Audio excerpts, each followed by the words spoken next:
Alright everyone, pay attention. No more fuck-ups. He loses this game. Hello everyone, Shroomraver here and welcome to battle number 4 of PPL NX. Yes indeed, we are looking good at 2-1, but the opponents don't get any easier. We are facing off today against Bruno and FC Oportons, or Oportons? Oportons, let's go with that. Links down in the description, make sure you check them out. Really tough looking team from a tough looking opponent. We are going up against Galarian Slowking, Baxcalibur, Gliscor, Raikou, Alamamola, Infernape, Grimmsnarl, Sarina, Dugong, and Ambipom. Excuse me. Very tough team to break with some good sweepers going on there as well. So, we are starting off with Assault Vest Iron Treads. A lot of attack investment, a good amount of speed, with Earthquake, Ice Spinner, Rapid Spin, and Volt Switch going on there. Trying to keep hazards away as much as possible and hit things as hard as possible. To help out with that, we have Dual Screens, Light Clay, Primarina, fully physically defensive, a lot of speed going on there to creep some of the slower stuff on my opponent's team. We're also rocking Moonblast and Flip Turn to help get those screens up and get on out of dodge if at all possible. Max Fizz Def to take hits better from the likes of that Baxcalibur and indeed the Infernape. Then we have Yachi Berry Ogerpon, hoping to take at least maybe an Ice Shard from that Baxcalibur and rogue ice hits here and there from the likes of Alamamola, Sarina, Dugong, Ambipom, Slowking, all of them can do it. But we have Ivy Cudgel, Play Rough, Low Kick, and U-Turn on there. We are outspeeding, I believe, the Infernape with this set, looking to do some big damage to help out with something that's going to be hopefully hitting very hard, and that is Black Glasses Hydreigon. We've gone back to special offense. We are fully invested in special attack, Modest Nature, rocking out with Draco Meteor, Dark Pulse, U-Turn, and Stealth Rock. Easy to forget sometimes that Hydreigon gets Stealth Rock, but that is what we're going with. I can see a few opportunities and mons that we can try and set up rocks on, the likes of the Galarian Slowking, maybe even the Gliscor. So hopefully we'll be able to get those up and pressure a team that, with a lot of regen going on, looks like it might want to be switching around quite a bit. Then we have a potential win con here in Key Berry Dual Dance Dudunsparce. We have the Key Berry with Boom Burst, Calm Mind, Agility, and Roost. There are no resistances or immunities to normal on my opponent's team. So Boom Burst goes pretty hard here. With a Calm Mind or two up, we can sweep through a lot of my opponent's stuff, including stuff like the very specially defensive Alamola or Gliscor that might be coming. We can hopefully get a Key Berry activated on something like a U-Turn or a Flip Turn here and there, and really start getting the boosts up as quick as possible to do a lot of Boom Burst damage. Final member of the team is going to be a specially defensive Black Sludge Muck, which has a pretty decent matchup against a lot of things here. Gunk Shot, Ice Punch, Knockoff, and Toxic. Toxic going to be useful for potential switch-ins to the likes of Alamamola, Grimmsnarl, Sarina, maybe even the Dugong or a bulky Raikou that might want to come in on us. So yeah, hopefully getting some Toxics off and getting some chip damage for the likes of Dudunsparce or Hydreigon to try and sweep through. So that is the team we are going to be rocking with. Let's see in the battle screen what our opponent Bruno has decided to bring against us. So, as you can see, Bruno has decided to bring Baxcalibur, Galarian Slowking, Alamamola, Sarina, Infernape, and Gliscor. So, all of the bulk that we anticipated is here. It's a tough one to see who I want to lead off with, but Muck has a fairly useful lead into most things, outside of maybe a banded Baxcalibur, but I don't envisage him wanting to lead with that. I can see that being something that wants to come in and set up late game, or maybe just break in the midsection. So I'm going to lead with Muck and see where we go from there. So here we go with PPL NX Battle 4 against Bruno and FC Oportons. He is going to be leading off with the Infernape. As I say, I'm going to lead with Muck, taking up almost all of the screen. Now, I'm going to go for a knockoff immediately off the bat, get rid of whatever item this thing is holding, and potentially even catch a Gliscor trying to come in. That would be ideal if we could do that. Getting rid of an item on Alomomola or Gloking would also be delicious. So knockoff is going to be the play of choice here. Now, he doesn't want to stay in with Infinite. Right off the bat, going to make the switch on out. And it is going to be the Gloking that comes in. We're going to go for a knockoff and immediately get rid of a berry. The Colbur berry is broken. That's really useful for Hydreigon further down the line, potentially. But I don't want to be staying in here. The chilly reception could be happening, but realistically there's no point in going for a knockoff if he's just going to chilly out anyway, because he'll regen back all that health that he has lost. So I'm going to make a switch out into my AV Iron Treads here. So Muck going to get on out of there, and I am going to make the play into my Iron Treads, hoping to take any given hit from this thing if it wants to attack. He is just going to go for the chilly reception, getting on out of there and regenerating back any of the health that was lost from that knockoff. Kind of anticipated this to happen. He's got a lot of, he's got a good regen core in Galarian Slowking and Alomomola that can come in, tank a hit, and then initiative on out. And as you'll see, it is going to be the Alomomola that comes in. Now, I will be outspeeding this. I don't really have any reason not to Volt Switch, so that is what I'm going to do. And probably just Volt Switch on into my Hydreigon seems to be the best option I have. So, Volt Switch is going to come in here and do very little damage indeed, looking to be a specially defensive Alomomola for sure. But it's difficult to tell from that range, I suppose. It could be, it's hard to say. Either way, it doesn't really change my plans. Now, I was considering going into Ogerpon, but a flip turn looks to be order of the day here for my opponent. So I'm actually just going to go into my Hydreigon and see if we can't try and hit something very hard with a Dark Pulse. So, in indeed comes my Hydreigon, and it is going to be a flip turn from the Alomomola. So, getting a bit of chip damage on my Mons here and there, while I'm not really making any progress at all with his regen Mons just getting in and out and getting back their health. It's always going to be a difficult early game when you're going up against these nasty, potent regenerator cores, like my opponent has got going on. But Hydreigon can put a lot of pressure onto my opponent's team, so what he wants to switch into is going to be difficult for him to choose, I would imagine. And in the end, he's going to opt to go into the Sarina. This is not great for me. I don't overly want to stay in against it under the threat of a triple axle.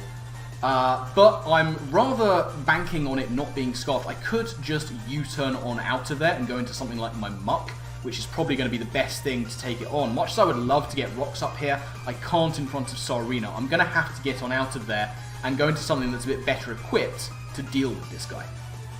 So, U-turn goes off. This is indeed not a scarfed Sarina, which is great to know. Didn't think it would be. I would assume that it's going to be much more of a bulkier set. And Muck is arguably the best thing I can go into here. It's not Fizz Def, but it should be able to take a hit or two. It's going to be triple axle that comes in. Unfortunately for my opponent, they're just going to get the one hit. So with my Black Sludge recovery, it's almost like nothing happens. Now, they're not going to want to stay in here. And last time I went for the knockoff, so I'm not imagining they're going to want to go into Gliscor on that. My best mid-ground play is actually to just go for Ice Punch, because it could be the Gloking coming in and we might be able to try and snag a freeze. So I don't want to go for Gunk Shot or Toxic if the Gloking is what they want to do. If they go into Alomomola, then I can just Toxic on the next turn. But for now, I'm just going to go for Ice Punch. It also covers them staying in and get some nice damage.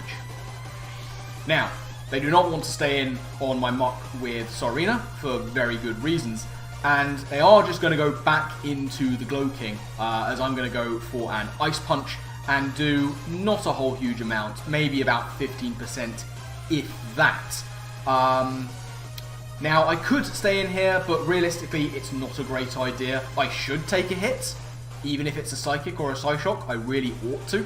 But I don't want Muck to be taking that much damage at this stage, especially when I can't do much back to a Gloking. So, I am going to get out of there, try and reposition myself a little bit better. So, I'm going to make the safe play, go back into my Iron Treads, which should be able to take on anything that a Gloking really wants to throw at me.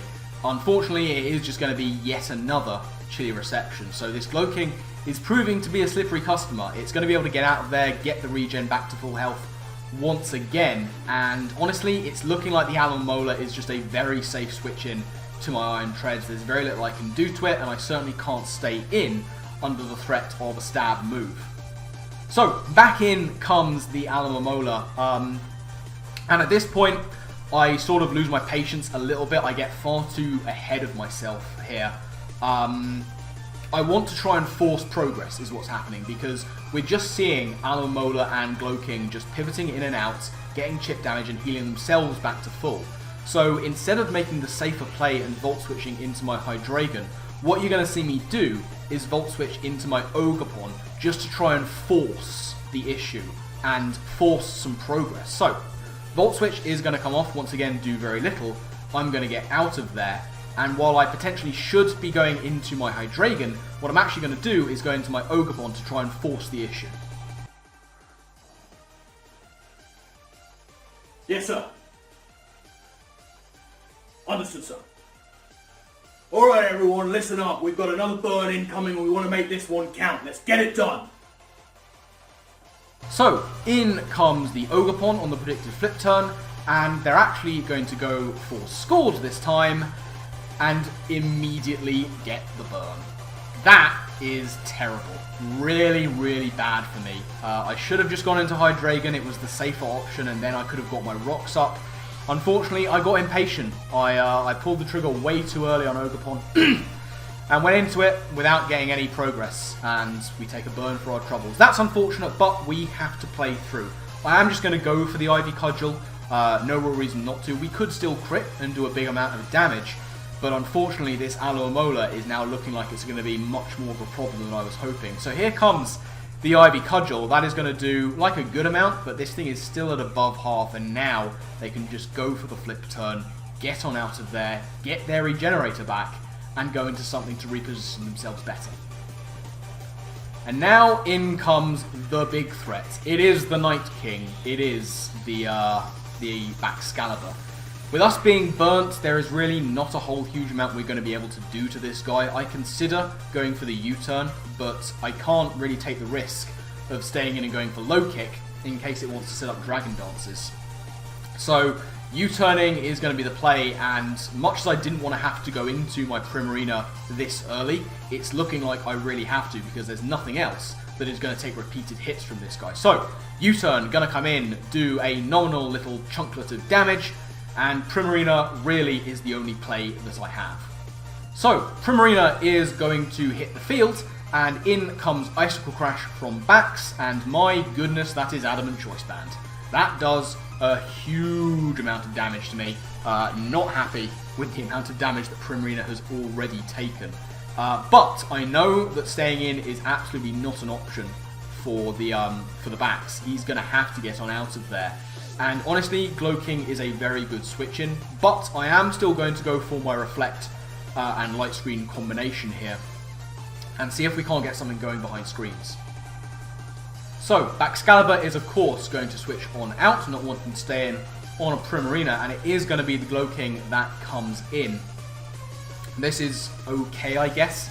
I get my Reflect up, that's there for the full 8 turns, and now I am just going to go for my Light Screen, get both of those screens up, and realistically see if I can do some damage behind them. It seems quite early in the match to be doing this. I haven't got much chip on anything, but I need, again, to force some progress, and if I couldn't do it with Ogerpon, there's the potential I might be able to do it with Dudunsparce behind some screens. So, Light Screen is going to come in here, as I say. The Gloking is just going to go for Sludge Bomb, but with that screen up, we are going to take the hit at the very least. So that is good. Now I'm going to be able to flip turn on out of there, try and reposition myself with either Hydreigon or Dudunsparce. So, flip turn is going to come in, do, again, a nominal tiny little chunklet that can easily be regened off. And now comes the decision of whether I go Hydreigon or do I go to Dudunsparce. Hydreigon would appear to be the play, so that is what I'm going to go for. There's every chance that this Gloking is just going to want to attack, and does so. In comes the Sludge Bomb. It doesn't get the poison, which is nice. And this is the point where I can finally, maybe, get my Stealth Rocks up. There's no way that they're staying in with their Culver Berry gone. So Stealth Rock is looking like the play outside of Sarina. There is no removal for that. And hopefully if Sarina wants to try and spin, I can take advantage. And yeah, Gloking is going to go hard out. He doesn't want to take a potential Dark Pulse and go for Chilly Reception. It is going to be the fish that comes back in as we finally get our Stealth Rocks up. That is going to pressure the Infinite. If it's not Boots, it's going to certainly pressure the Backs, who we know isn't Boots. And right now, I just need to get on out of there. But there's always the chance that I can try and get some damage to try and mitigate that Regenerator. So it's either going to be U-turn or it's going to be Dark Pulse here. Aha! Swerved! It's Draco Meteor. That's going to come in and do not a whole huge amount of damage. This thing has some SPDF investment, or its AV. Thankfully, Light Screen is going to come into play and stop that Alluring Voice from doing all that much damage to us. And at this point, I am going to U-turn out of there, predicting the flip turn. So, going to get the U-turn off. This thing is now below half, which is at least, as I say, going to help try and mitigate that Regenerator. And now predicting flip turn, this is when I'm going to go into my Dudunsparce and start trying to do Dudunsparce things. So, in comes my Dudunsparce, and it is going to be a flip turn that we see, which does absolutely no damage, and that is going to activate our Key Berry. This is incredibly useful. It's going to help mitigate damage from the Sarina, from the Infinite, from all sorts of things. Realistically, I'm kind of anticipating the Gliscor to come in. As soon as they see Key Berry, I'm expecting Gliscor to come in and try and Toxic us. But at this point, I'm kind of already committed to staying in with Dudunsparce, setting up as much as possible, and trying to actually force that progress that we need. And it is going to be the Gliscor that comes in. I'm going to take that Rocks damage and activate the Toxic Orb. At this point, I just need to try and set up and hit it hard. I'm aware that a Toxic is probably coming my way, given how they've gone into this, but I don't really have a choice. Like I say, I am committed to Dudunsparce trying to do work. So, Calm Mind is looking like the play. I just need to get a bit of setup and start hitting things with Boom Burst. So in comes Calm Mind. You know, I was so close to putting Sub on over Agility, but these are the things that we realise only after the fact, because I go for the Calm Mind, and it is going to be a Toxic that misses. That's quite big. That's going to give us just a little bit more longevity, and I'll be able to get a big Boom Burst off. I can't afford to go for another Calm Mind or an Agility right about now. I'm hoping I shouldn't need the Agility to get around this Gliscor. I'm just going to go for the Boom Burst and try and land a big hit. But it's a speed tie. I did not EV my Dudunsparce correctly. Very unfortunately, it is going to be a speed tie, and they are going to get a Toxic off. We're going to go for the big Boom Burst, and that is going to do just monumental amounts of damage to Gliscor. Just monumental damage. Huge fan of how much damage the Gliscor took from that hit. My Reflect is gone. This is fine. I've still got a turn of Light Screen left to go. And at this point, I am going to set up my Agility, predicting maybe a Protect on my opponent's side, possibly even a Switch out. With my Key Berry, there's not a whole lot they can do to me damage-wise. As you see, this Earthquake is going to come in and do very little, as this time we are going to go for the Agility. Now we're definitely outspeeding this Gliscor and pretty much everything else on my opponent's team, unless that is a Scarfed Infinite, which it could be, given that it led off. But now I am ready to just start clicking the Boom Burst button, maybe throw off a Roost whenever I can. But they are going to withdraw the Gliscor here, get on out of there, and going to go into the Visionary. That is, of course, the Gloking to try and take this hit better. But we are at +1, we have heavy investment, so Boom Burst is looking like it might even two-shot from that range. And at this point, I guess my opponent is kind of getting the idea that something is going to have to die. And I don't think they want it to be this Gloking, so I'm predicting them to just want a hard switch on out of there. This is where I'm going to go for Roost, just try and give myself a little bit more time with Dudunsparce. And as you'll see, that switch is going to happen. Out goes the Visionary, and back in is going to come the Gliscor. So, Gliscor comes in, takes a bit of Rocks damage, we are going to get our Roost off. Now that Toxic damage is racking up, so this may only give us one more hit, but that could be incredibly useful in order to just maybe take out another member of the team, because at this point, something is dropping, or at least we're going to get chip damage on a massive amount of things. So we are going to go for Boom Burst, and finally, something drops. The first KO of the match has finally happened. We're finally forcing the progress. But as you'll see, we only have one hit left in us.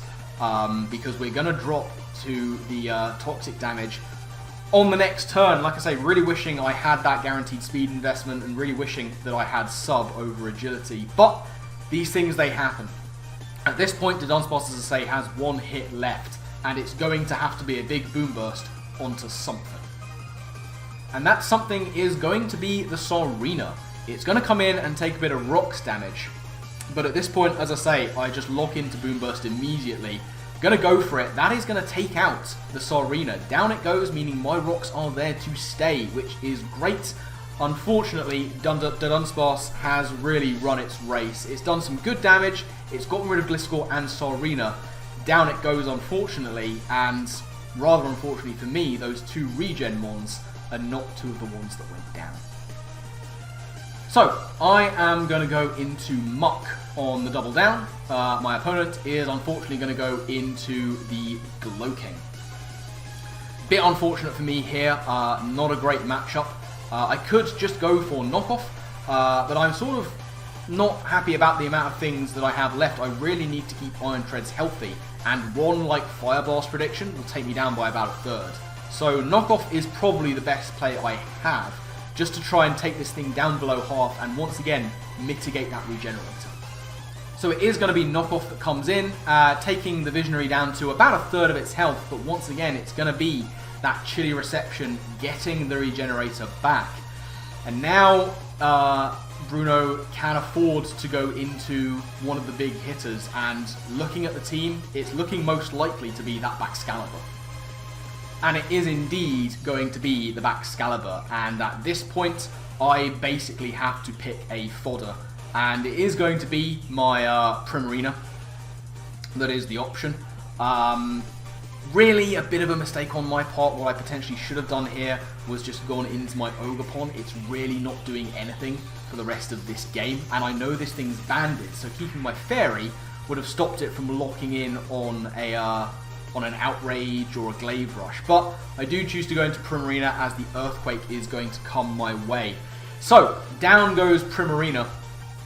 Did a good job trying to allow Dudunsparce to do some work, but that time is over and now we need a new plan. Thankfully, I'm fairly 100% certain he is choice banded, which means I'm going to be able to go into my Hydreigon and try and get a big hit off.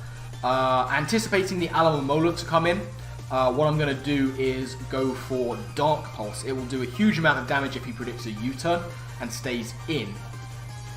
So Dark Pulse is going to be the play of choice here. So he is going to get out of there with the Night King as expected, but not as expected is what comes in. It's actually going to be the Infernape, which takes rocks damage. If I'd have gone for Draco here, we'd have been in such a good position. Unfortunately, I go for Dark Pulse, and it's not a two-shot from that range. So now I have to go out into something to take a hit from the Infernape. So this is where I'm going to choose to sack off my Ogerpon. Really should have done this against the Baxcalibur, but it wasn't to be. In indeed comes the Ogerpon as rocks are going to go up from the Infernape. Very interesting. So we're both using offensive mons to set the rocks, but I'm confident that I'm going to be outspeeding this guy. I mean, I'm EV2 and he's clearly not choiced unless he's running choiced rocks, which I suppose that could be a thing. Either way, I am just going to stay in and attack. Play Rough is going to be my most damaging move. I'm fully anticipating to just do about 15% and then for him to just kill me. So, in comes the Play Rough, that's going to do about 15%. We take Rocky Helmet that I was not anticipating, and in comes Poison Jab. That is going to clean take out Ogerpon from there as expected. Crit doesn't matter. Interesting, Rocky Helmet, probably a bulky Infernape to take on the Ogerpon. Good bring on my opponent's part. Now we get down to a 4v3 situation by the looks of things, and it's not looking great. I really need to get rid of those rocks, but I'm running a risk of just sacking my Iron Treads to do so. But given that he is a Rocky Helmet and a more bulky looking spread, I'm anticipating that he might not be able to take out my Iron Treads. So I am actually going to go into it and try and get that spin off. So in is going to come the Iron Treads.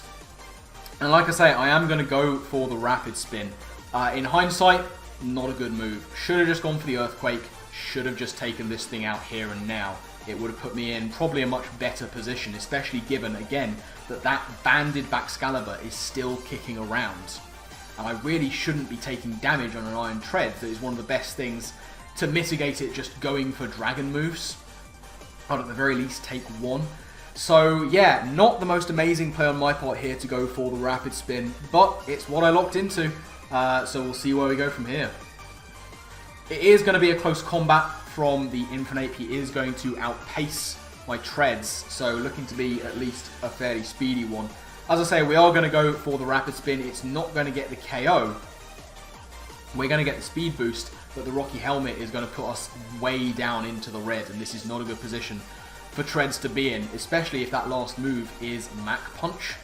I am going to go for the Earthquake, just in case they're not running Mach Punch, which would be ideal. So, as you see, Earthquake comes in, there is no Mach Punch. And the Infernape is going to go down at the very least, but it's put Iron Treads in a really rough position. And now in comes the Alomomola. Thankfully, due to some persistent damage, it's sitting at about 60%. Iron Treads, again, maybe I should have tried to save it for a hit onto the Gloking, but I was thinking there is the chance that Hydreigon and Muck together can do this. So, I am going to go for the Earthquake just to try and get damage onto the Alomomola. Comes in and does good damage to the Alomomola, but unfortunately the flip turn is going to come in and that is going to take out my Iron Treads. At the very least, we will get the Switch Initiative, but realistically, is it going to matter? Because that Night King, the Baxcalibur, can just come in and really pressure me. And lo and behold, it is indeed the Baxcalibur that comes in now. With Hydreigon around, he can't at least go for Earthquake, which is useful to know. What I'm going to do is I'm going to go into my Muck. Hydreigon is going to be the one that potentially wins me this game, if anything does, but it's looking like a very difficult ask to be able to do that. So, we're going to go into the Muck, and in my head I was thinking, do I double into Hydreigon on an Earthquake that he might go for, given that he has the pieces left to do that? In the end, I decided to just stay in and go for the Gunk Shot, knowing that Hydreigon has a better chance of doing anything in this endgame than Muck ever could. And it doesn't matter, because Glaive Rush is the choice, and that is going to just ruin Muck. Adamant Banded Glaive Rush from Baxcalibur is nothing to sneeze at, and now Muck goes down, and all we have left is Hydreigon. Now, this is looking incredibly rough. We just basically have to hope that this guy does not have Ice Shard. If Baxcalibur doesn't have Ice Shard, we have like half a chance in this game. I am just going to go for the Dark Pulse, because all that's left is the Gloking and the Alomomola, but realistically, he's shown Glaive Rush, Icicle Crash, and Earthquake. That last move is very likely to be Ice Shard. So all he really has to do is switch out, sack Gloking, and come back and Ice Shard me into oblivion. I am going to go for the Dark Pulse. It's my only real play to do. It'll kill Gloking, it'll kill this, and then I just have to do that into Draco on the Alomomola and hope we can live a hit from it, if that's the way the game goes. So, Baxcalibur is indeed going to be withdrawn, and it is going to be the Gloking that comes in. It's been a thorn in my side for most of this game, so we are at least going to get the satisfaction of taking it out with a Dark Pulse here. Down goes the Gloking, and all that's left is the Alomomola that has Alluring Voice, and unfortunately that banded Baxcalibur, which could very well be running Ice Shard as its last move. And as if to prove my point, in comes the Night King. If we'd have got Rocks up a few turns earlier, then this whole thing could have been avoided, because it would have died to said Rocks. But it's looking like it's going to be Ice Shard o'clock for Hydreigon. I am going to go for the Dark Pulse, just in case, but it's a pretty vain hope. Good work, everybody. Good work. Yes, sir. Yes, sir. The burn worked perfectly. I don't know who's paying all this money, but they're getting their wishes. Yes, sir. Just one more to go. We'll make sure it's the biggest loss he's suffered. Over and out. And indeed, there is the Ice Shard. It's Adamant Choice Banded Ice Shard. It's going to take us out all day, every day. Down goes Hydreigon. And that, ladies and gentlemen, is going to be the game. Yeah, tough one, that one. Very good game, though. It was really, really rough going, like, in the early stages. And I did get impatient. I tried to force progression way too early and took a burn on Ogerpon for my troubles, which really hindered me. Like, Ogerpon was doing nothing for the rest of that game. With the Archie Berry intact and Ogerpon still kicking around, we could have done something against the Ice Sharding backs, maybe. But, you know, these are the things that you realise after the fact. Bruno played an excellent game, he built an excellent team, and he piloted it spectacularly. So, well played to him. A deserving victory. So, we have 2 wins and 2 losses now in this season. 1 more game to go. Let's try and make it a good one. Remember, links down in the description to Bruno. Make sure you check them out. But my voice is really hurting. I've recorded like 4 videos today. So, I'm going to get out of here. I've rambled on for far too long. My final thank you to you all for watching, and I guess with that, I'll see you next time. Laters.